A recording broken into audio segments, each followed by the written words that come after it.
Há um predador nas trilhas das florestas, o verdadeiro mestre do sigilo e da ferocidade, que inspira temor até nos mais corajosos habitantes da selva. Esse ser majestoso e impiedoso é o lince, um verdadeiro fantasma da natureza que comanda o respeito não apenas pela sua beleza, mas também pela sua habilidade inigualável de caça. E no ápice dessa cadeia alimentar está o lince, o mestre em espreitar nas sombras e perseguir suas próximas refeições.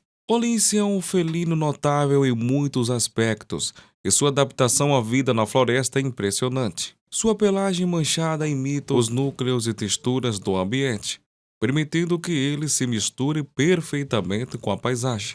Seus ouvidos triangulares são adornados com tufos de pelos que não apenas amplificam sua audição, mas também influíram para a sua aparência formidável.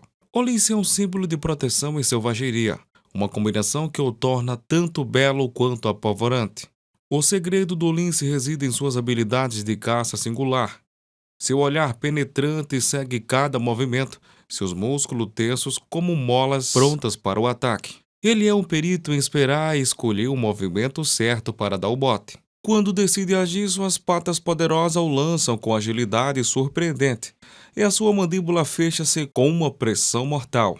Até os mais ágeis coelhos e veados não têm chance de escapar.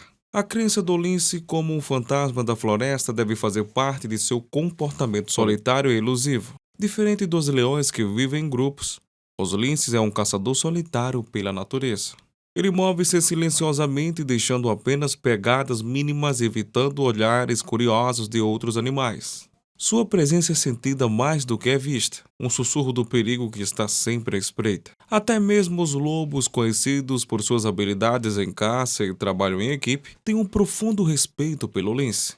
Eles sabem que enfrentar esse predador habilidoso é um risco que muitas vezes não vale a pena. Em um confronto entre um lince e um bando de lobos, a agilidade e as garras afiadas do lince frequentemente prevalecem sobre a força bruta e os números dos lobos. O lince não hesita em proteger seu território ferozmente, e sua crença como um inimigo formidável se espalha entre os animais da floresta. Além de seu papel vital na regulação das populações de presas na natureza, o lince também tem desempenhado um papel significativo na mitologia e na cultura de várias sociedades. Sua habilidade de caça é inigualável, seu comportamento solitário e sua presença enigmática o tornam um verdadeiro mestre da sobrevivência nesse ecossistema complexo. Até os lobos, conhecidos por suas próprias destrezas em caça, olham com temor e respeito para o lince, o soberano das sombras que reina suprema sobre sua terra selvagem.